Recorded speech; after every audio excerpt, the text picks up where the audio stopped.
దాదాపు 2 సంవత్సరాల కాలం నుండి కూటమి ప్రభుత్వం అధికారంలోకి వచ్చిన తర్వాత గౌరవ యువ నాయకులు మంత్రి మండిపల్లి రాంప్రసాద్ రెడ్డి గారు ఎమ్మెల్యేగా గెలిచిన తర్వాత అంటే 2004లో తెలుగుదేశం పార్టీ రాయచోటిలో అధికారంలోకి వచ్చింది. 2004 నుండి 2024 వరకు దాదాపు 20 సంవత్సరాల పాటు రాయచోటిలో తెలుగుదేశం జెండా ఎగరలే. 20 సంవత్సరాల సుదీర్ఘ పోరాటంలో భాగంగా తెలుగుదేశం జెండా ఇక్కడ ఎగరలేని పరిస్థితుల్లో ఏకదాటిగా ఎంటైర్ మండిపల్లె కుటుంబం అంతా రాయచోటి నియోజకవర్గంలో అందరిని అన్నదమ్ముల్లాగా కలుపుకొని నియోజకవర్గం అంతా కుటుంబం అంతా సమేతంగా పనిచేస్తే 2024లో మెజారిటీతో గెలవడం జరిగింది రాంప్రసాద్ రెడ్డి గారు. అంటే 20 సంవత్సరాల నుండి తెలుగుదేశం జెండా రాయచోటిలో బాగా వెయ్యలేకపోతే రాముడన్న ఇక్కడ గెలిచినటువంటి పరిస్థితి. దానిని జీర్ణించుకోలేనటువంటి వైఎస్ఆర్ కాంగ్రెస్ పార్టీ శ్రేణులు తట్టుకోలేక, ఆయన ప్రజాదరణను ఓర్వలేక, తెలుగుదేశం జెండా ఎగిరేది ఇక్కడ చూడలేక, ఇమ్మడలేక అనేక రకాల అసత్య ఆరోపణలు మండిపల్లి రాంప్రసాద్ రెడ్డి గారి పైన డే 1 నుండి ఇప్పటి వరకు కూడా అనేక రకాల అసత్య ఆరోపణలు జరుగుతున్నాయి. అంటే నేను ఒకటే చెప్తున్నా, ఈ ప్రాంతంలోని విమర్శించేటువంటి సోకాల్డ్ మేధావులకు, ముఖ్యంగా వైఎస్ఆర్ కాంగ్రెస్ పార్టీ శ్రేణులకు, సాక్షి మీడియాకు, సాక్షి పేపర్కు, అరే మీ ఇంట్లో పిల్లవాడు అన్నం తిరగపోయినా రాంప్రసాద్ అన్న కారణమా? మీ ఇంట్లో మీ వాళ్ళు మాట వినకపోయినా రాంప్రసాద్ కారణం? లేదా మీ ఇంట్లో వాళ్ళు ఏమైనా అయిపోయినా రాంప్రసాద్ కారణం? మీ ఇంట్లో పిల్లడు ఆఖరి బాత్రూమ్ పోకపోయినా రాంప్రసాద్ అన్న కారణం? సిగ్గుండాల కొంచెమైనా మాట్లాడడానికి.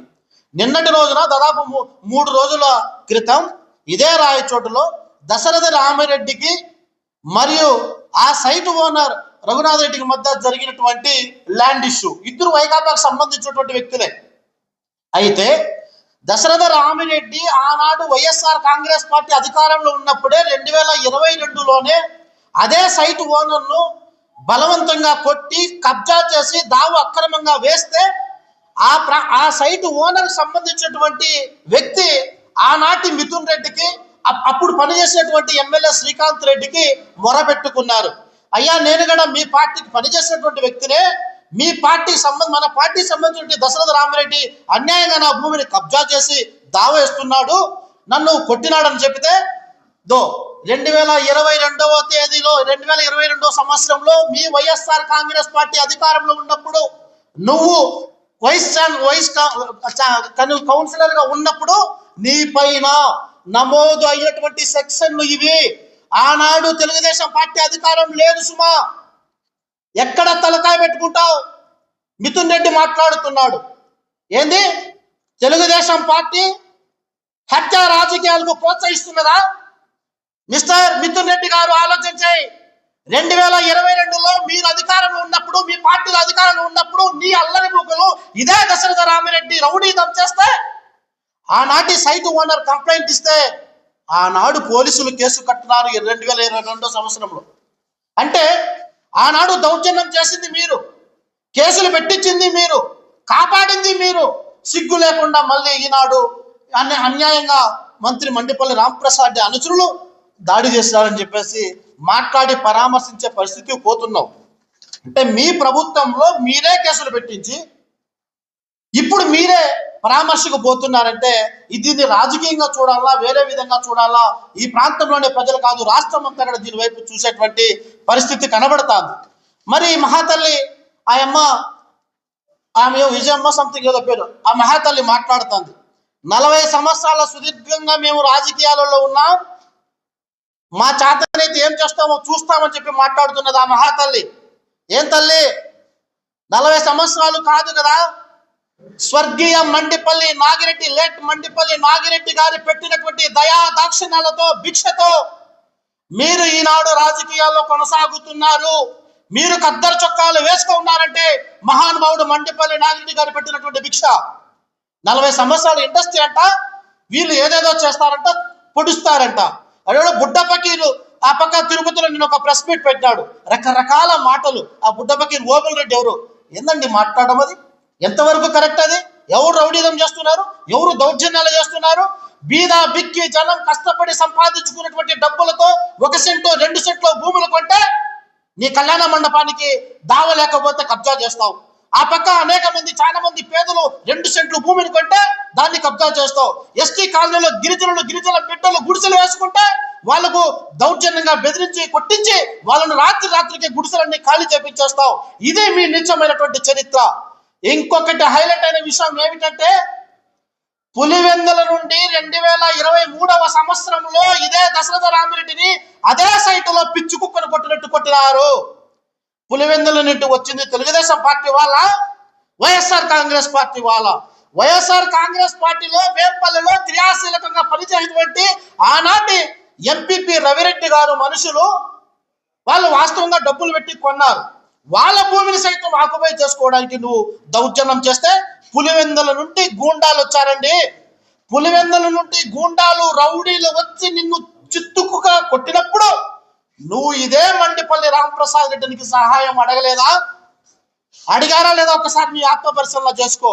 ఒకవేళ నిజంగా మండిపల్లి రాంప్రసాద్ అనేటువంటి వ్యక్తి నిజంగా దాడులు చేయాలన్నా, దౌర్జన్యాలు చేయాలంటే 2024 ముందు ఏ విధంగా రాంప్రసాద్ ఉన్నాడో మీ అందరికీ తెలిసిన విషయమే. ఏంది, భయపడిస్తారా ఆయన్ను? అంగళ్ళు దగ్గర స్వయాన వైఎస్ఆర్ కాంగ్రెస్ పార్టీ అధికారంలో ఉన్నప్పుడు ఆనాటి ప్రతిపక్ష నేత, ఈనాటి ముఖ్యమంత్రి నారా చంద్రబాబు నాయుడు గారి పర్యటనలో వైఎస్ఆర్ కాంగ్రెస్ పార్టీ గూండాలు 100 మంది, 1000 మంది రాట్లతో, కర్రలతో తెలుగుదేశం శ్రేణుల పైన దాడులు చేస్తుంటే రుమాలు చుట్టుకొని మండిపల్లి రాంప్రసాద్ రెడ్డి గారు ఏకధాటిగా తిరుగుబాటు చేసినటువంటి వ్యక్తి రాముడన్న. అది ఆయన శక్తి. నీలాంటి బుడబుడకల వాళ్ళను కొట్టాల్సిన అవసరం లేదు, కొట్టించాల్సినటువంటి అవసరం లేదు. ఇప్పటికైనా పద్ధతిగానే మీరు మాట్లాడాలి తప్ప దీని రాజకీయంగా మరొక పద్ధతిలో వైఎస్ఆర్ కాంగ్రెస్ పార్టీ తీసుకుపోవాలంటే మాత్రం మేము సహించేటువంటి పరిస్థితి లేదు. మరీ ముఖ్యంగా మరి మీ మిస్సెస్ ఆనాడు దేవాలయంలో చైర్మన్గా ఉన్నప్పుడు అదే వీరభద్రస్వామి టెంపుల్లో ఇప్పటికి రండి, మీ వైఎస్ఆర్ కాంగ్రెస్ పార్టీ సంబంధించిన లీడర్లు ఎంతమంది వస్తారు రండి. 100 రూములు పాపం అనేక మంది వివిధ రాష్ట్రాల నుండి వచ్చినటువంటి భక్తాదుల కోసం ఆ యొక్క గుడిలో నుంచి నిధులు ప్రజలు ఇచ్చినటువంటి విరాళాలతో అక్కడ రూములు కడుతుంటే వాటిని కూడా మీ కమిషన్ల కకృతి కోసం అడ్డుకున్నావు. ఇది వాస్తవం కాదా? మీరా నీతి నిజాయితీ గురించి మాట్లాడేది? మరొక దారుణమైన విషయం ఏంది, రెడ్ బుక్ రాజ్యాంగం నడుస్తున్నది ఆ రాష్ట్రంలో. రెడ్ బుక్ రాజ్యాంగం మాది కాదండి. రెడ్ బుక్ రాజ్యాంగం ఆనాడు దశరథ రామిరెడ్డి పైన కేసులు కట్టించింది శ్రీకాంత్ రెడ్డి. ఆనాడు అధికారంలో ఉన్నాడు, ఎమ్మెల్యేగా ఉన్నాడు. మిథున్ రెడ్డి ఆనాడు ఎంపీగా ఉన్నాడు, అధికార పార్టీలో కీలకంగా ఉన్నాడు. ఒకవేళ దశరథ రామిరెడ్డిది నిజంగా న్యాయం అయి ఉండి ఉంటే, ఆ భూమి అతనిది అయి ఉండి ఉంటే 553 సర్వే నెంబర్లో 53 సెంట్ల భూమి దశరథ రామిరెడ్డిది ఉండే ఉంటే ఆనాడు అతని పైన కేసు కట్టిండే వాళ్ళ. మరి బాధితుల పక్షాన ఆనాడు పోలీసులు నిలబడ్డారు కదా. మరి ఈనాడు అదేం జరిగింది? తెలుగుదేశం పార్టీలో వాళ్ళు కూడా అదే స్థాయిలో సహాయం అడిగినారు. వాళ్ళు గొడవ పడుకున్నారు. వాళ్ళు గొడవ పడితే అన్యాయంగా మండిపల్లి రాంప్రసాద్ చేయించినారంట, వాళ్ళ అనుచరులు చేయించినారంట. చాలా దౌర్భాగ్యంగా మాట్లాడుతున్నారు, అనవసరమైనటువంటి విషయాలు. ఆఖరికి మౌర్యారెడ్డి దాడి చేయించినారంటారు. ఎక్కడున్నాడండి మౌర్యారెడ్డి గారు? అరే 30 సంవత్సరాల ముక్కుపచ్చలాంటి మౌర్యారెడ్డి రాయచోట్లో నిలబడుకొని ఈ ప్రాంతంలో సన్నాబన్న బీద బిక్కి జనం కోసం అహర్నిశలు ఆఫీసులో ఒక అటెండర్ లాగా పనిచేస్తుంటే దాన్ని జీర్ణించుకోలేకపోతున్నారు మీరు. లక్ష్మీప్రసాద్ రెడ్డి గారు ఆయన వృత్తి డాక్టర్. ఈ ప్రాంతంలో, ఈ రాయచోటి నియోజకవర్గంలో ప్రజలు గత 20 సంవత్సరాలుగా తెలుగుదేశానికి మాకు ఒక స్వాగతం కల్పించలేదు, తెలుగుదేశం జెండాకు ఒక అవకాశం కల్పించలేదు, మా కుటుంబానికి ఒక అవకాశం కల్పించాలని చెప్పేసి ఆయన వృత్తిని సైతం వదిలేసి ఈనాడు ఆఫీసులో పాపం ఆయన పనిచేసి వచ్చేటువంటి జనం కోసం పనిచేస్తే ఆయన మీద నిందలు వేస్తారు. మీరు చెప్పినట్టుగానే ఆమె చెప్పింది కదా, రాంప్రసాద్ అన్న ఒక ఊరు, మౌరారెడ్డి గారు ఒక ఊరంట, హరితమ్మ గారు ఒక ఊరంట, లక్ష్మీప్రసాద్ అన్న పని చేసినటువంటి జనం కోసం, పార్టీ కోసం పనిచేసినటువంటి కార్యకర్తల కోసం కుటుంబం అంతా అహర్నిశలో కష్టపడింది. వాళ్ళు ఆనాడు రిప్రజెంటివ్ గా నిలబడ్డారు. అధికారంలోకి తెలుగుదేశం పార్టీ వస్తే మా చివరి రక్తపట్టు వరకు మేము కుటుంబం అంతా కుటుంబ సమేతంగా పనిచేస్తామని ఆనాడు ప్రజలకు ప్రామిస్ చేశారు. కాబట్టి ఈనాడు హరితమ్మ కావచ్చు, మౌరారెడ్డి కావచ్చు, లక్ష్మణన్న కావచ్చు, మన శీలతమ్మ కావచ్చు, ఆఖరికి నిచ్చల్ నాగిరెడ్డి గారు కావచ్చు, వీళ్ళందరూ ప్రజా శ్రేయస్సు కోసమే, ప్రజల కోసమే పనిచేస్తున్నారు. మీలాగా దగాకోళ్లకు, దౌర్జన్యాలకు, అన్యాయాలకు, అక్రమాలకు, మానభంగాలకు, మడ్డలకు, దొంగతనాలకు కేర్ ఆఫ్ అడ్రస్ గా వైఎస్ఆర్ కాంగ్రెస్ పార్టీ నిలబడితే ఆనాడు సింహంలాగా కాళ్ళను ఎగరేసుకొని వైఎస్ఆర్ కాంగ్రెస్ పార్టీ అధికారంలో ఉన్నట్టుగానే 3 నెలల్లో అధికారాన్ని కులపాయంగా పక్కన పెట్టి తెలుగుదేశం పార్టీలోకి వచ్చి రాజకీయం చేసినటువంటి మహాయోధుడు మండిపల్లి రాంప్రసాద్ రెడ్డి గారు. ఆయన నా మీద మాట్లాడేది తొక్కుకుంటూ, అందరి మీద కాళ్ళు పెట్టి తొక్కుకుంటూ ఈనాడు కలపడ్డాడు, నిలబడ్డాడు, నిలిచాడు, గెలిచాడు. అంతిమంగా రాయచోటిలో తెలుగుదేశం జెండాను రెపరెపలాడించాడు. దట్ ఈస్ మండిపల్లి రాంప్రసాద్ రెడ్డి గారు. మీలాగా బుడబుడగల ఆటలు ఆడలేదు. ఇప్పటికైనా వైఎస్ఆర్ కాంగ్రెస్ పార్టీ శ్రేణులకు హెచ్చరిక జారీ చేస్తున్నాం. ప్రజాస్వామ్యబద్ధంగా విమర్శలు చేయాలి తప్ప వ్యక్తిగతంగా మీ ఇంట్లో పిల్లాడు పాసిపోయిపోయినా రాంప్రసాద్ గారి బాధ్యత వహించాలా?